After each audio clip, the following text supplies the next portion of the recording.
Good morning, good afternoon, good evening, everyone, and welcome to the Hidden 100K Method, Uncover Revenue Without Adding Overhead. My name is Michelle Eisenberg, and I am a program assistant at the NASDAQ Entrepreneurial Center. And for those of you who may not know, the NASDAQ Center is a nonprofit improving access and knowledge in entrepreneurship to advance economic progress for all.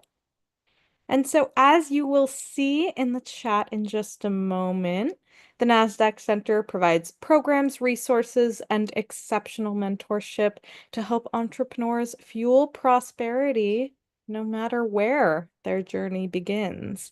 So, be sure to check out those links and resources that are going to be shared in the chat.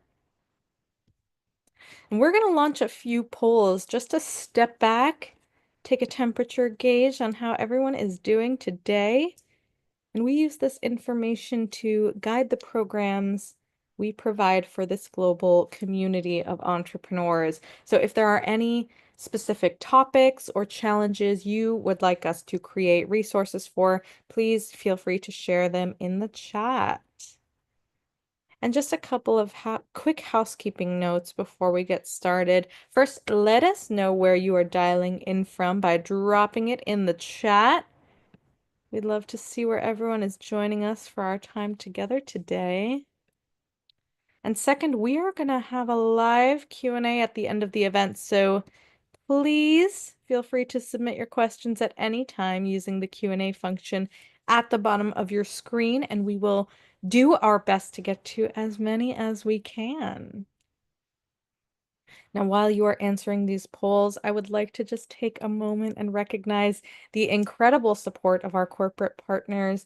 The work we do at the center would not be possible without the generosity and belief of our partners and funders, including NASDAQ, Wells Fargo, JP Morgan Chase, KPMG, Walmart, the Asia Innovation Hub, Wilson Sonsini, the Narit Foundation, and BPM. We are deeply grateful for their partnership and hope you will join us in sharing that appreciation. So, we're going to launch one more poll here. Let's see. We got folks from Maryland, Washington, New Jersey, Mississippi, Virginia, Massachusetts, Hawaii, Texas, Louisiana, Florida. Welcome. Welcome, everyone. So great to have you all dialing in from all over.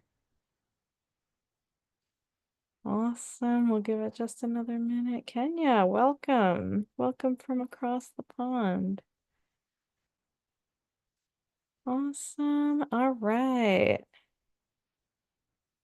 So, without any further delay, please join me in giving a warm welcome to our special guest, Emylee Williams, Strategic Growth Architect at Creatives Catalyst. Emylee, such a pleasure to have you on for this topic today. We are super excited, and I am going to pass it right over to you. Hi, everybody. I'm very excited to be here. I'm going to screen share here, so let me get situated and definitely let me know when you all can see my screen, and then we will kick off because I've got a lot to cover today. And based on some of the answers to the polls and your pre-submitted questions, I've got some really targeted guidance to go over today. So let me pull up chat. We can see the screen. Amazing. Thank you so much. Okay. So I'm really, really excited to share this presentation. This is a method that I've walked through my clients, my audience in some realm or fashion in the last 14 years, numerous times, probably hundreds of times at this point. And so I'm really, really excited to share it with you. This is the first time this presentation has been done in this way and live. So you are the first to get to experience it. So I cannot wait to hear what you think. So before I dive in and introduce myself, which I will do here in just a second, I want to first really dive into what is the method and what does who can find a hidden $100,000 in their business and how is this actually possible? And I know that within some of y'all's pre-submitted questions, you were like, wait, but how does this actually work? And so I want to really start this conversation with the truth that most founders, most business owners, what they'll eventually learn the hard way is that scaling and growing isn't always about finding new leads or launching a new offer. And I know based off the poll that a lot of y'all's concern right now is sales and finances. And I'm sure Legion is thrown in with that category as well. So today I really want to cover how can we shift from always feeling like we need more in order to reach our revenue goals, and instead, how do we maximize what we already have? No matter where you're at in the stage of your business, I'm going to have custom strategies depending on where you're at a little bit later today. So I know most of you in this room are most likely early to mid stage based on the feedback that I've gotten in your responses. We're coaches, marketers, consultants, creatives, wellness people, and everything in between. And I know that you're struggling with the structure and the systems or ultimately finding time to grow sustainably. And so this method and deploying this method at least once a quarter in your business is the best way to meet your own business and your own clients where they're at right now. So I want to work on reframing what growth can actually look like today, not by adding more. So today is not going to be just about lead generation or new sales. It's about reworking what's already working in your business, but might just feel clunky, might need to be pulled out, dusted off, and shown a new light on in order for it to work effectively. Okay. So today we're going to cover a lot. So we've already talked about what hidden revenue actually is. It's the money that's you're sitting on. Basically, I want you to kind of picture like I call it my upside down shakeout method that we'll talk about here in a second. I want you to really picture, you know how like when you used to be a kid and you would dig through the couch cushions to find some coins so you could like go get candy at the machine. It's kind of like that. But instead of just dusting off a couple of pennies and quarters, we're finding actual cold hard cash. And I want to walk you through a couple of scenarios where this has actually come to fruition for a couple of different clients so that you can hopefully see yourself in that scenario. And if you've got a specific question and you said, oh, yeah, I identify with where they were at and the opportunities that they saw, then I would love to dig into that with you inside the Q&A. So we're going to be talking about a little bit of my background in history, like I said, the upside down shakeout method. We're going to cover a strategic pricing strategy that clients actually love and comes from a place of service. And so you can kind of see where you're at in your journey to see what's coming up next and maybe where you need to grow into. We're going to be talking about lifetime client revenue or lifetime client value, and we're going to be talking about how we can optimize that and why it's sometimes our most important lever to be pulling when we're needing to generate revenue. And again, choosing that right revenue lever depending on where you're at right now within your own current monthly revenue. And then, of course, talking about systems so that you can expand that capacity and what does that actually look like. So, a little bit of my background so you know where I'm coming from and where my experience really lies. I've been in the creator economy and the one-on-one service-based business world for almost 14 years, which feels bananas to talk about, but I kind of grew up in this online space. I like to kind of brag that I've never had a quote real job. I've always been an entrepreneur and a business owner, but on top of that, within my own business, throughout my career, I've ran really small companies and really big companies and kind of everything in between.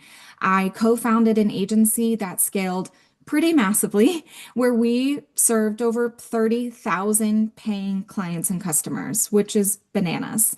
And all of those clients and customers were in the service-based business world. And so that is definitely where my expertise lies, where we could definitely tweak some of this if you have a physical product or a brick and mortar. There's definitely strategies where you could tweak it to fit your exact business framework, but this is where my expertise lies. So if you are a service founder, you're definitely going to get a lot of goodness today. I know that I feel like resources lacking for the one-to-one audience, and that is my zone of genius. I'm an award-winning strategist, which is wild to say. I won an award earlier this year, my business and my brand, and that was really cool and really fun. I've led a team of 14 full-time employees, serve students in 189 countries all over the world. And then ultimately in 2023, decided that I wanted a different change. I wanted a change of pace of my work. And I have a kiddo at home. She's 8.5. She just turned 8.5, and she will correct you if I tell her that she's 8. And so I wanted to just prioritize things a little bit differently. And so I scaled back my full-time agency job and the big brand that I had been building over the last 8.5 years in 2023. And I wanted to have a new pace and a deeper way of working with clients. But I also didn't want to give up my salary. I got paid really well and I liked that. And so I kind of hit the ground running and figured out, what do I need to be doing? And only what do I need to be focusing on and doing to get the end result that I want? And so know that every strategy that I talk about today comes from the lens of not just making a bunch of revenue, but keeping it as well. Keeping it so you can pay yourself, so that you can grow your team if that's what lights you up, so that you can pour back into your community. Whatever it is that's motivating you, I want you to be able to get to decide what to do with that profit and that revenue. So we're not here for just the sake of making money just to make money. I want you to actually get to hold on to it in your business, and you get to decide what you do with it. Okay? All right. So ultimately, I believe that you don't always need more clients to grow. So most people, when they look at, all right, I need and want to hit a new revenue goal, you immediately go to, okay, well, in order to make that happen, I need to address my marketing. I need to look at lead gen and sales. And typically lead gen and sales comes from marketing. And so if that's not working in the way that we want it to, we think, well, we have a marketing problem. And so typically we pour a lot of time, money, and resources into marketing problem that might not exist or might not actually have as large of an impact on our business. Now, I love Instagram and threads and writing emails and creating content. I do love doing that for my business. And I also know I have to allocate a specific amount of time and money to that because it doesn't have a direct tie to ROI like a lot of other businesses do. And so typically, when we're looking at revenue opportunities and scaling into the next stage, it's a simple math opportunity. What do we actually need in order to hit that next revenue milestone? And what do we need to not just hit it once, but to hit it consistently? And so instead of focusing on always finding more leads and being in this space of how do we perfect our messaging and positioning so we get more leads and opportunities. What rooms do I need to be in to get more people raising their hand? How can I get more, more, more? Especially when we are service founders and we are solopreneurs or run what I call micro businesses or micro agencies. We don't need a bunch of leads. We don't need a bunch of clients. And so if that's the case, then how can we actually take advantage of and really use in the most strategic way the clients that we have already served? How can we begin to spot patterns and themes and trends in the work that we've already done, in the way that we've already gotten leads and prospects and converted clients? How can we optimize that more? The pricing, the packaging, the structure of the delivery of what it is that we're actually serving so that we can scale into that next revenue milestone. So my quick poll for you, and I'd love for you to just put a 1, a 2, or a 3 in the chat. I want you to put a 1 in the chat if your average monthly revenue is 5K or below. Put a 1 in the chat. If you're at between 5 and 10K, put a 2. And if you're over 10K per month, put a 3. Okay, I'm seeing a bunch of 1s, 2s. Oh, there's a 3. Yep. But a bunch of 1s and 2s. Got it. Okay. So when we get to the slide where we're going to talk about specific levers, depending on where you're at revenue-wise, then I'll make sure to linger in the 1s and the 2s. Okay, so what is the upside down shakeout method? It's long name, kind of silly visual, but it conveys exactly what we actually do in your business when I go into audit. But I'm going to walk you through exactly how it works and some examples because we learn a lot. I typically learn a lot when I can hear it applied to another business so that I can start to begin to see the opportunities in my own business. So our goal is to find the cash that we're overlooking. So we're not creating a new offer. We're not creating a new funnel. We might be optimizing containers and removing deliverables or refining scope and tweaking pricing, but we're not reinventing the wheel. This is not to say that we don't need to eventually, or that we won't get inspiration and clarity on what that new container could look like when we're done with this method. But this is the thing that you could deploy every single quarter within your current existing containers, your existing clientele, and your past clients so that you can shine a light on the revenue that you're stepping over right now, that you're not capturing, whether it be because your time or your pricing or your offers are out of alignment. Okay. So let's break down exactly step by step how it works. And then I want to go through examples. So the first step of the upside down shakeout method is to audit. We don't know what we need to do unless we actually audit it and give it a really good look, right? So what I want you to do, and you don't need to do this right now, but you could take out a piece of paper later and you could, take an afternoon and really sit with this. I don't want you to rush this part of the process because the more intentional we are at each of these steps, I promise you, the better and faster it's going to convert. So, what does auditing your current offers and delivery load actually look like? It truly means taking out a piece of paper and listing out the name of every single offer that someone could buy from you right now. How much does it cost? How many different payment structures do you offer for it? How long does it take you to deliver? And what is the actual scope and deliverables for every single thing that is available right now? If you had a sales call tomorrow, what might you present? If someone goes to your website to look and see what you offer, what is listed there, right? And pull out everything, even if you don't want to offer it anymore, even if you haven't brought it up in 3 months, if it's available right now, pull it out and list it. And then we're going to go through an actual audit of those things. And I want to identify what is underpriced and where are we over delivering. So how we look at that, and we'll go through this pricing strategy here in just a second, but typically most people start, especially as service-based business owners, by charging hourly for their work and their services, right? Which is a fantastic way to start because we don't know how long it's going to take us to do anything. So we typically pick a number, maybe what we used to get paid in corporate, or a little bit more or a little bit less, depending on where we sit with that, our relationship with money, and we multiply it by how long we think it's going to take, or we start tracking our hours and we come up with a price, right? And that is an amazing tool to start with because it really informs us, well, how long it does actually take us to do our work so that we can start to create a baseline. But what I'm often seeing is that we don't shift from hourly work into something more refined like a package or a container. And we'll talk about that more in a second. But I want you to really put a magnifying glass and a lens to the scope and the delivery that you're currently promising and kind of compare it to the price that's currently listed. One, are you actually still delivering the things that you say are included in that container? Most times when I'm doing this with service providers, they're pulling up a huge list of deliverables and they're like, well, I haven't actually offered that in 9 months. Well, I don't offer that anymore because it's not needed. Or, oh, this actually refined to this type of deliverable over here, but I haven't listed it on my site or in the proposal or on this presentation, right? This pitch deck. And so we're going to audit that to make sure that what you actually need to do to accomplish that result is accurate. And then we're probably going to need to refine. So we're going to take some stuff out. We're going to put some stuff in. We're going to eliminate. We're going to combine.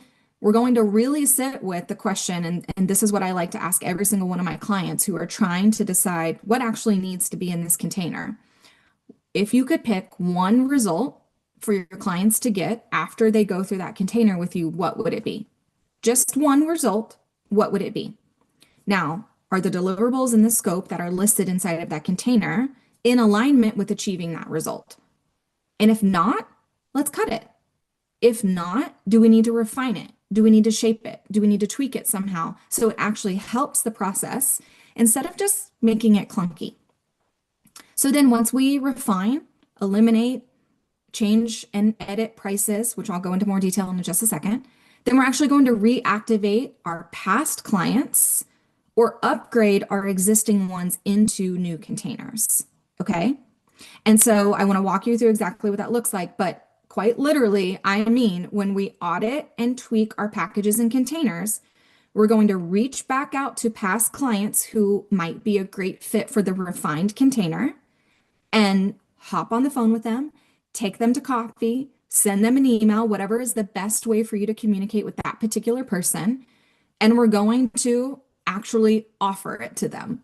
We're going to sell our services. We're going to remind them that they can work with us and this is the capacity in which they can do it. And we're going to try to convert them. Or we're going to look at our existing clients and say, okay, well, these are the containers that they're currently in. And this person right here, ooh, they really need to bump up into this container, or they need to scale down, or they need to add on this quick project. So we tackle this problem within their business, their company, their needs right now. What is that? And offer it to them. We are so used to selling to the public, the masses, strangers, that we forget that we can actually provide solutions to our existing network, past clients, and current clients. And those are the ones who are going to convert a whole heck of a lot faster than someone who we haven't met yet and nurtured.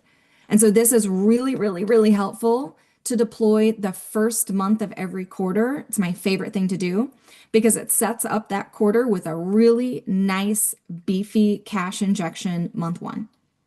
And that really helps guide all of the work that I need or want to do in the remainder of that quarter in order to reach my revenue goals. It is the absolute fastest way to find money in your business because it is already sitting there.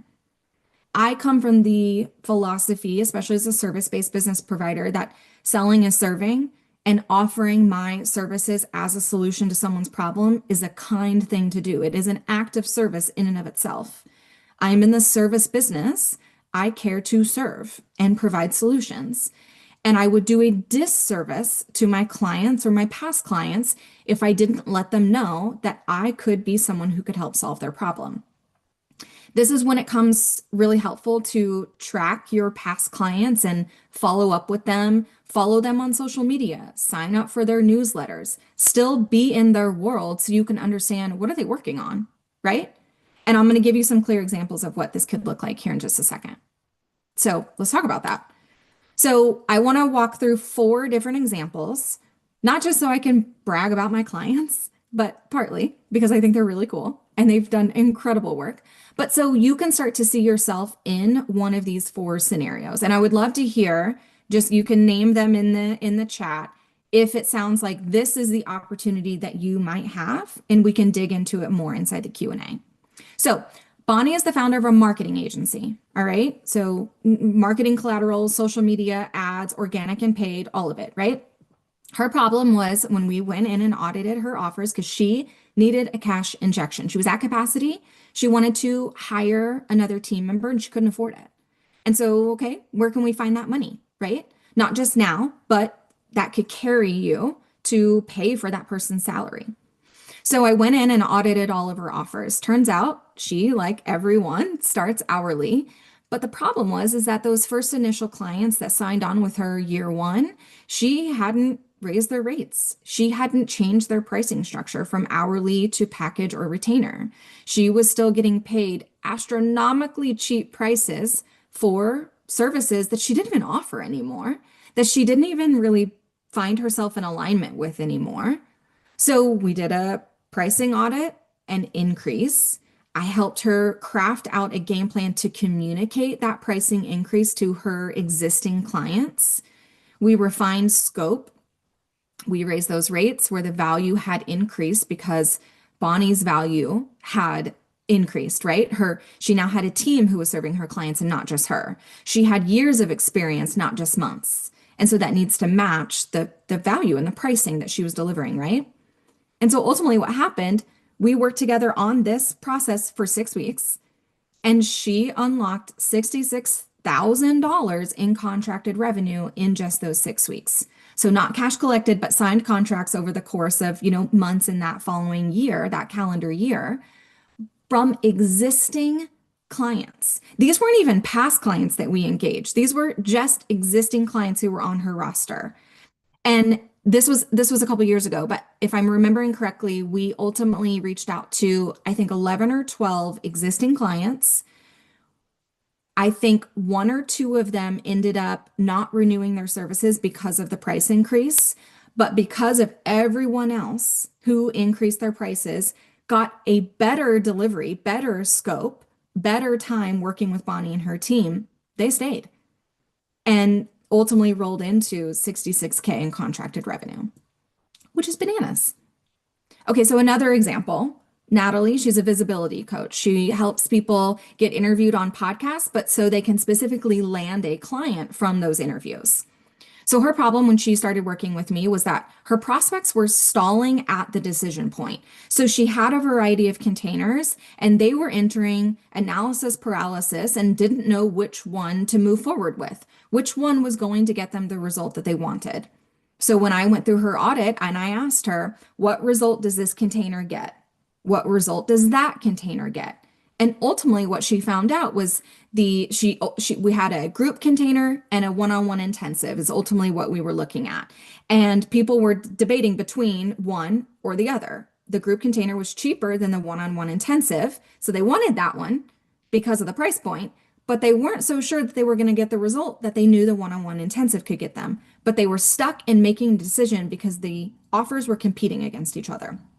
So ultimately, we decided to sunset the group container and pour in all of her time, attention, and resources into making sure her one-on-one intensive was the best that it could be. We simplified. And not only did the client who had been waffling for months on which container to buy, well, as soon as we eliminated the group container, restructured the messaging, made sure the pricing was on point, they immediately converted into the one-on-one intensive. But then Natalie was able to create a low lift launch behind the scenes. It just included emails, again, to her list and existing audience and past clients that resulted in a $26,000 campaign for that one-on-one intensive in less than 60 days. Okay. Another example, we've got Shannon, who's a brand designer, so website, branding, and copywriting. So she was consistently over delivering. I feel like that's probably going to be where a lot of you are finding yourselves. You're serving a lot of clients, you're over delivering, you're pushing timelines, you're maybe not getting them the result that they want as quickly as you feel like you could if you weren't over delivering. So ultimately, the work that we did together was really refined her containers to make them individual and focused. So we didn't eliminate anything. We actually created more containers, but they were just duplicates of the same thing that achieved only one result. So instead of having an audit or assessment that looked at your copywriting, your brand, and your design, we had an audit that looked at your copywriting, an audit that looked at your branding, and an audit that looked at your design. And if you wanted design, that's the one that you bought. If you later wanted copywriting, you got another audit. And so not only is this increasing her lifetime value, but she's also being able to streamline her delivery and her optimization of her product, serve more people, and it's very clear what the result's going to be, so people are understanding what they're signing up for. So we were able to refine and trim to focus on one result, which encourages repeat bookings and has since encouraged repeat bookings. So we're increasing her lifetime value. And she ultimately, I believe this was this year. So it was around May. And we had a strategy call and she said, hey, I'm booked out through September just by refining what the offer was actually delivering. Okay, so the last walkthrough that I want to show you, and you can let me know, is it Bonnie, Natalie, Shannon, or Dana that you most align with in the chat? But Dana's problem was she was stuck in a dry spell, right? Some of you, this might be where you're at. You're unsure where to look for clients, who to convert. And so the work that we did together was we filtered her past clients, so people she'd already worked with, using a ranking method that I've developed to score and rank those past clients to see who was going to be the most ideal to convert in another container. And then we worked on scripts to actually reach out to those folks. And she ended up rebooking an old client during a revenue slump. which obviously brought in cash when it was needed. So here's the stair-step pricing strategy that I kind of was alluding to earlier. And so we're going to be doing a Q&A feature here in just a second. So I'll be getting to that. I'm going to breeze through these last couple slides. Okay, so we talked about earlier how you most likely are starting at an hourly informed pricing structure. Maybe some of you have graduated into offering a package or a streamlined container. This is typically where a lot of service providers stall. So they have gotten out of hourly rates. I love that. But instead, we haven't truly audited what could then be offered to our clients on a recurring basis inside something like a retainer. And so once you've delivered something multiple times, you're going to be noticing that clients often want more from you. They want to be able to have access to you over time. And this retainer option is that sweet spot to be able to offer some of our clients. It might not be ideal for everyone, and that's okay. Because if it's just you or just you and a small team, you don't have the capacity to be serving that many people on retainer anyways. But this is the structure that I want you to kind of mentally be auditing and going through your current pricing and containers. Where are you still sitting in old packaging that's hourly? Where could you move a package into a retainer? And where could you kind of create that stair step for your own audience and clients to go through in a way that feels really aligned with how you want to run your business? So I've brought up lifetime value a couple of times, and so I really want to talk about why it matters, and then we're going to get into which lever is the most helpful for you to pull right now. So lifetime value is or LTV is your lifetime value of your client. Getting one client to buy from you once is fantastic. We love that. This upside down shakeout method is getting your clients to buy from you again and again so that you can create that revenue stability. And the best way to do this is to make sure that we're tracking our clients and really understanding their needs, making sure we're not over delivering, that we are providing the result that they're actually after in the time frame that makes the most sense. And so let's create that structure behind the scenes so that we can unlock the ability to rebook, create recurring needs like quarterly refreshes or annual roadmaps. Let's build in upgrades and expansion of the support that you provide because LTV or lifetime value is how booked out becomes burnout free. It's how you're able to look months ahead and say, man, I'm booked out through the fall, the summer, next year, and use that also as a marketing tactic to generate new leads. This all cycles into each other. When we pay attention to the clients who are already in our network and highest converting, and we really optimize that, is how we actually make converting new leads easier and faster. Okay, so I want to walk through the best lever, the biggest lever that you can pull to generate revenue right now. So we're really going to focus on our first two. If you're under 5K, your lever that you need to raise is increasing your rates and reactivating past clients and current clients into a new container. So your pricing most likely doesn't reflect the current value that you're providing your clients. So I would want to walk through an immediate price increase with you.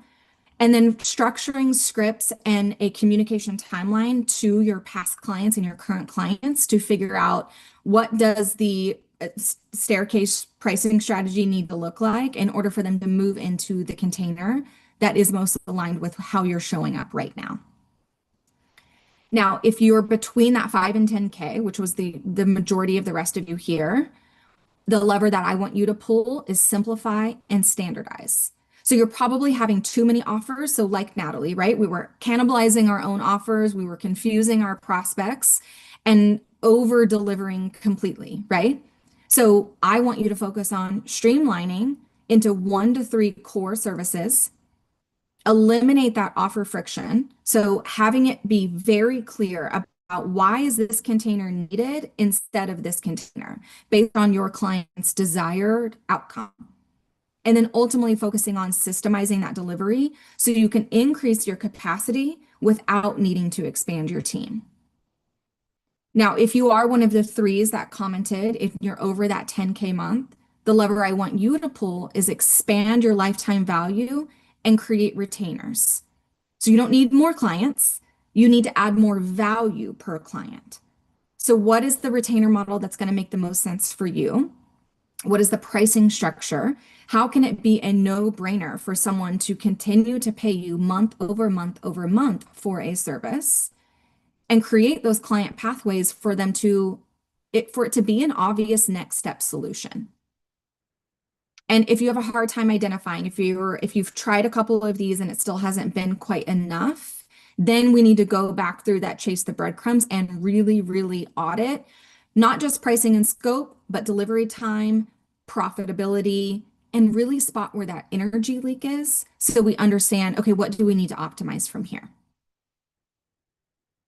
Okay, I have a couple of resources for you, and then we're going to head into Q&A.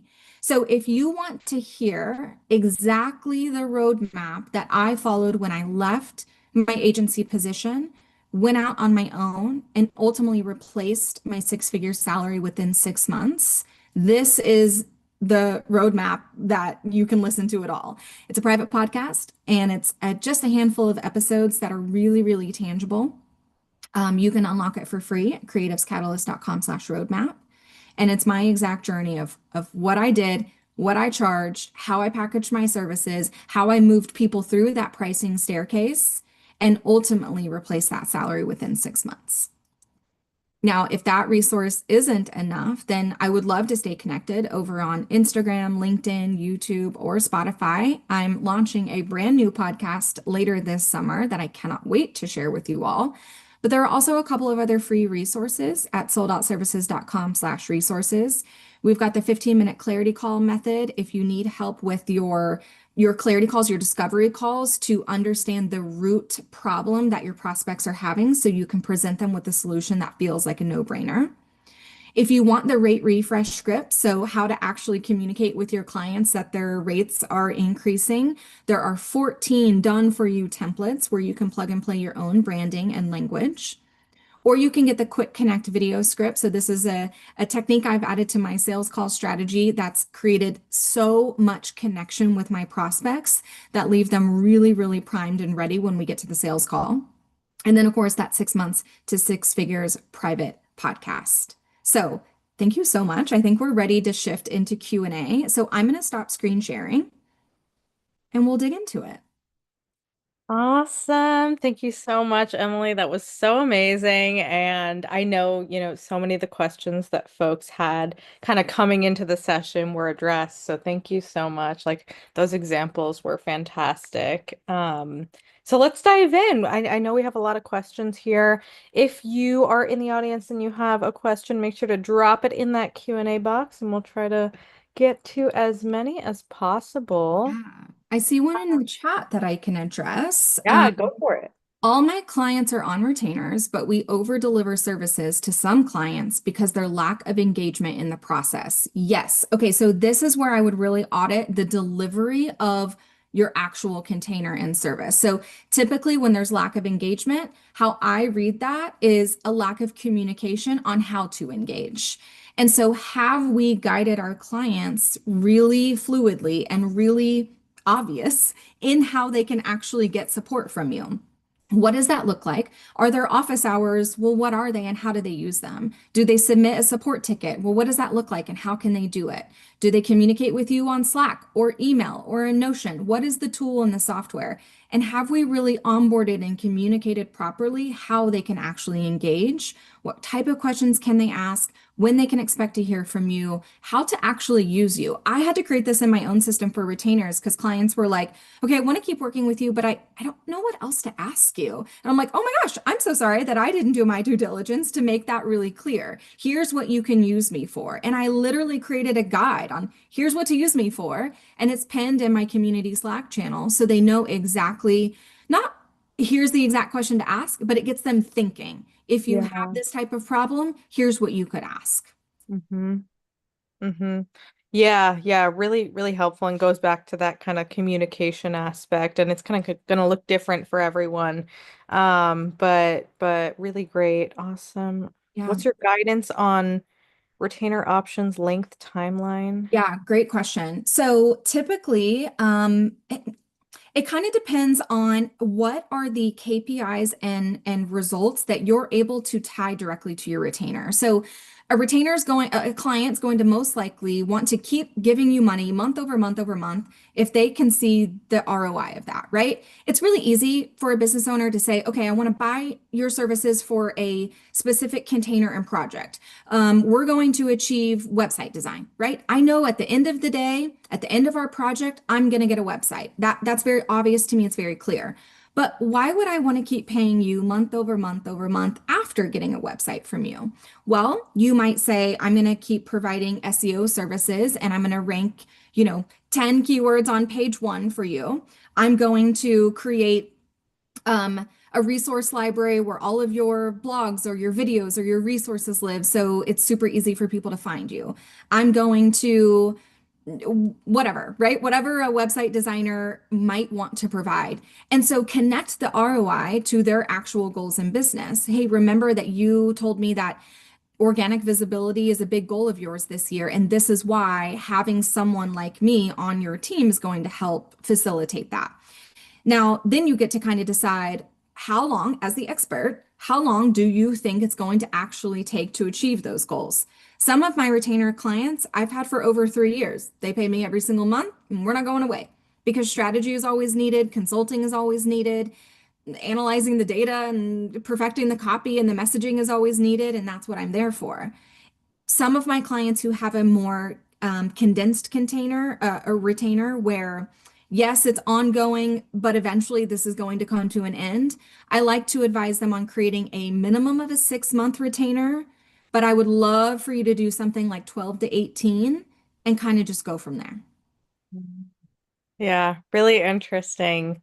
And yeah, it's kind of like I think, for some folks you kind of get to a point where it's like, okay, what's the next step? How do I kind of like prompt this client to take action? Yeah. That call to action piece. And so I think that's really awesome. We have somebody else here. I had the business model you suggested for 10K plus a month. It was going well, but I had a couple of business coaches guide me to raise my prices. 40% of those clients left. I'm so disappointed. Is there a way to recover these former clients? I feel like I lost trust with them. Yeah, that's a great question. And then that is definitely always a risk when we raise our prices without really auditing the needs of that client and the result that we're providing. So, what I would recommend in your specific situation, and I want to kind of talk about before we raise prices and lose clients, what I would do. So, if we've lost 40% of clients, it's fine. First of all, we can take a deep breath and business is business is business, and sometimes it just happens where the service is no longer needed, and that's okay. It doesn't have to necessarily mean a direct reflection on you or how you kind of outprice those specific clients. But if we feel like that's what happened, I would love for you to reach out to them and hop on a virtual or in-person coffee and truly come at the conversation from a service mindset. What's going on with you right now? Ultimately, why did you decide to leave? What results could you have gotten that would have made your decision different? What are you struggling with right now? And let's work together to try to create and identify a container that's going to make the most sense for you, if that's something that you want to offer. There's a decision point in every service-based business, in every business owner's kind of journey is you either can continue serving the clients who got you here and creating a container that work for them at their price point, which is a perfectly acceptable route to do, or you can say, even though I love those people, even though they helped get me here, I'm ready to scale up the type of clients that I'm serving.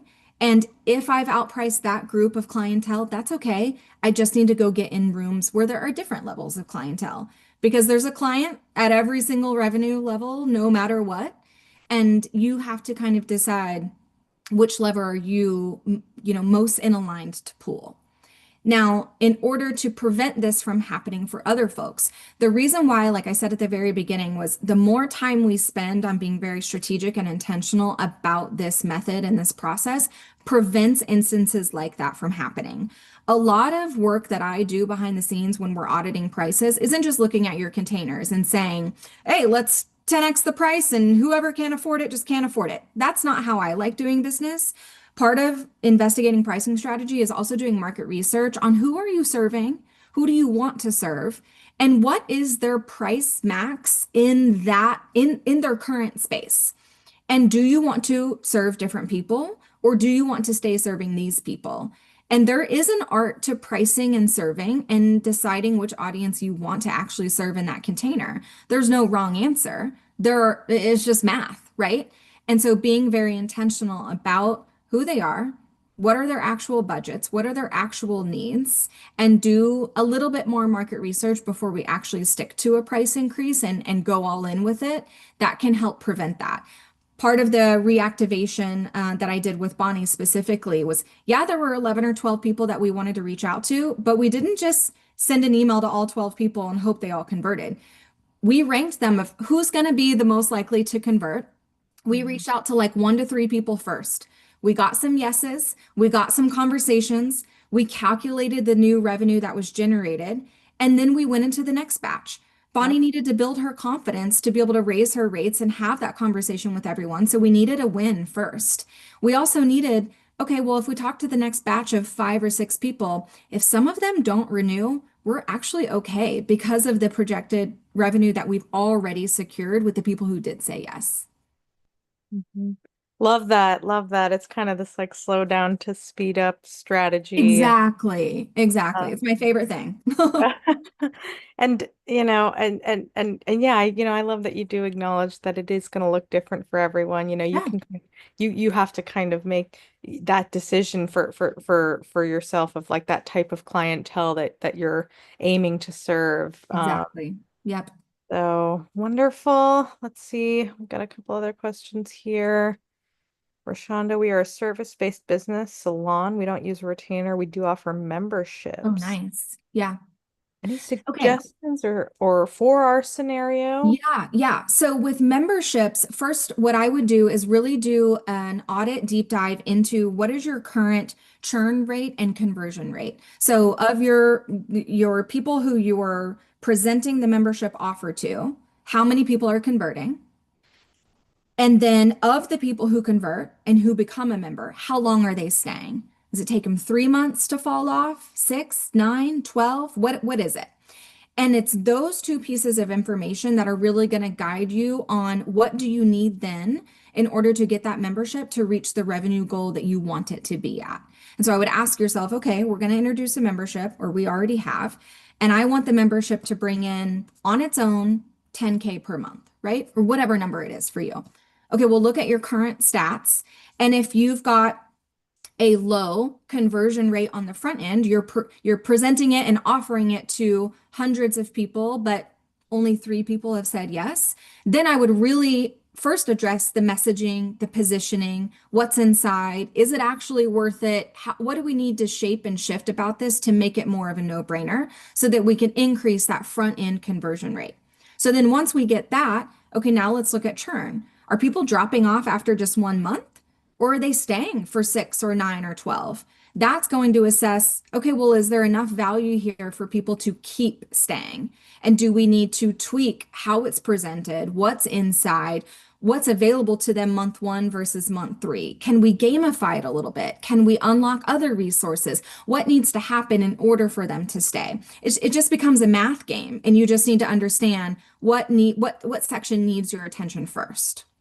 Yeah, yeah. So it kind of goes back to that deep audit, which Exactly. seems kind of like a consistent. It's kind of like, like go back to the basics, like it when all else fails or when Yep. in doubt. And again, this is the thing I recommend you do once a quarter, everyone. And so you're looking at, do we need to increase our prices, remove scope, add scope, refine containers, change the messaging, look at your data of your conversions. If same thing goes for service providers who are doing sales calls. Are you having a ton of sales calls, but no one's booking the actual offer? Are you having a lot of coffee dates, but no one's booking a sales call? That is all just information about what part of the prospect to client journey needs to actually be tweaked. Yeah. Amazing. Amazing. Awesome. We have another question here. Brand new to business, building out my packages and hourly rates. Any tips on how to start to make sure I start strong? Yes, yes. So number one tip is go listen to the private podcast, creativescatalyst.com/roadmap. It's free. The first couple episodes are going to walk you through quite literally what I did to identify who I could start serving, how much I should charge, and how to really offer delivery. The very, very, very quick version of that is your next client, you already know. Your first client, you already know. For people who are scaling past their first 10, 15 to 20 clients, those are the folks who I'm wanting to kind of widen their network and widen their messaging to cast that larger net. But if you're just getting started and you haven't converted 5 clients yet, you already know them. Or you're about to be introduced to them by someone you already know. And so a part of this is identifying what I call super connectors, referral partners, and prospects, right? And so every single conversation you have with someone within 60 seconds, I want you to start to flex the muscle and train yourself to identify this person that you're talking to. Are they a super connector, meaning they can introduce you with someone who could be a client? Are they a referral partner, meaning they're going to directly refer you to someone who could become a client? Or are they a prospect? They are about to become a client. And then the conversation shifts into you asking the right question. So for you, I want you to go to, after you listen to the podcast, I want you to go to creative or soldoutservices.com/resources and snag the 15-minute clarity call method. And I want you to use that structure and outline whenever you're having coffee dates, when you have discovery calls, because it's going to train you to ask the right questions and come at it from you are literally here to serve and offer a solution if it makes sense. You won't know if it makes sense unless you ask the right questions. Right. Absolutely. So key. Sometimes, yeah, it really does come down to just that, simply the way that you ask a question or Yep. making sure that you ask the right question. Wonderful. Awesome. I think this is a really great question. Sometimes like life comes at you, there are unforeseen challenges or uncertainties that come up. This person says, I'm a private investigation agency based out of Louisiana. During the first quarter of the year, I generated an income of 10,000 a month. In the middle of quarter two, I had a major surgery. It took 6 weeks to recover. Any suggestions on how to regain the same momentum amongst clients and potential clients that they had before? Yep, yep. So again, I mean, sometimes I feel like a little bit of a broken record, but I'm going to suggest that you go back to exactly what worked before. So I want you to audit the things that you were doing in the first quarter of the year. Typically, the actions we take, we see the results of that 60 to 90 days later. So if you converted that revenue in January of 2025, I want you to look at what you were doing in October of 2024. Mm. September, October, November of 2024. What were you doing? Who were you emailing? What networking events were you going to? Where were you showing up in order to have conversations? Go back through your lead tracker if you're tracking this. I highly suggest you do. Go back through your lead tracker and look at who became a client, what package did they get, do they need to renew? Can they be offered something else? Or do they know someone who could then become a client? Because like-minded people hang out like with each other, right? With like-minded people. And so Right. go back and look at your past clients and only reach out to the ones that you actually liked working with. Don't reach out to the ones that you didn't. But go find those because if you liked working with them, and I want you to audit this in the way that like not just they were really cool, but they converted really easily to you. Their personality was great. They engaged really well. They, fulfilled their requirements as a client, all of those things that we need to kind of assess that makes a good client to you. Identify who those folks are, reach back out to them, and either they are eligible to re-sign or ask them for a direct introduction. I think there's a script bank on the resources library too that's going to help you with that of I don't think any of us are ever as direct as we actually need to be. When I say ask them for a referral, I quite literally mean like, hey, can you CC me someone today who needs XYZ or who needs this solution or whatever? Like, be really, really obvious about your request. But if you've done it before, you can do it again. It's just going back to what you did that actually worked. Yeah, absolutely. Love it. Love it. Yeah, it's like, you don't necessarily, kind of like keep it simple. Like if it's like don't no need to reinvent the wheel. Exactly. Exactly. Wonderful. I think we have time for one more question. We had somebody here asking, it seems like they're a marketer who shares newsletters with large audience. Is there, for that kind of function, is there a package that makes sense that you've kind of seen work? Yeah, so this person offers, um, you share newsletters to large audiences with other people's offers in them. Yeah, that's kind of Okay. what I'm Is that understanding. how, am I interpreting that correctly? So for this one, I mean, I love a three offer ecosystem. It's my favorite thing to do because we're able to offer people an entry and a mid-tier and a premium tier. And this can kind of go back to a whole other conversation of the psychology of buying and selling, which is one of my favorite things to talk about. But as humans, we typically gravitate towards the average, the middle, the most popular, the safe one. It's not the cheapest thing and the slimmest thing, and it's not the most expensive, so we feel like we're getting kind of the best of both worlds. So that's why a series of three is really helpful. But for someone like this, I might really look at what are the three kind of containers that could make sense for people. We could serve three different price points and packages, but we need to then make sure that the delivery and the scope of what's included is equivalent to the time required for you or your team to actually deliver that. And so this is where I would suggest doing a deep dive time audit. I know not everyone loves tracking their time. I get it, but there's a lot of really cool systems that make this really easy right now. I highly recommend tracking your time on actually putting those packages together, delivering and fulfilling on that service, tracking your time for a full month, a full 30 days. And if you have a team, having every single one of them track their time, because that's going to guide you on whether your pricing is appropriate or not, because you can actually then create like the profitability score of that container. How much are you paying yourself to do that service? How much are you paying a team member to fulfill that? Are you then charging enough and is it profitable?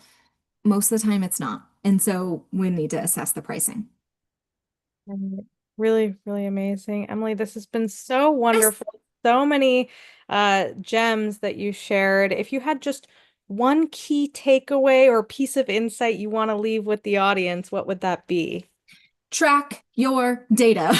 Track it, track it, track it. What you can track, you can tweak. Typically, when I go do these audits with my clients, we're having to go back and comb through years of data. I only like, if we can only go back to the last 12 months, that's fine too, because sometimes it's a lot. But my advice to you of where to pour your time and attention is going to be different if you are converting differently in this area, or you've got a different amount of network and opportunity over here, or if your price point of your ideal client is over here. And you don't know that unless you actually have that data organized somewhere. So find a system that works for you, track your conversion rates, track your leads, track the last time someone became a client or you followed up with someone, or how long it takes for someone to convert from a sales call to sending the proposal to signing their contract. All of that gives you information then on how many leads you actually need to be having in your pipeline at any given time in order to actually reach your goals. Amazing, Emylee. Thank you so much for taking the time to speak to the Yes. community here, share these insights, and set just such an amazing overview. And on behalf of the NASDAQ Entrepreneurial Center and everyone here today, we are just so thankful for you joining us. Thank you for having me. I had so much fun. Thank you guys for asking such great questions. It's always good to get into the nitty-gritty. I hope to see you, in other corners of the internet soon. Amazing. We'll share those links and resources that we mentioned throughout the our time here in the chat. We'd love for you to join us for upcoming webinars, which you can view also using those links that are going to be posted in the chat. And thank you all so much for joining us today. We look forward to welcoming you back online with us soon.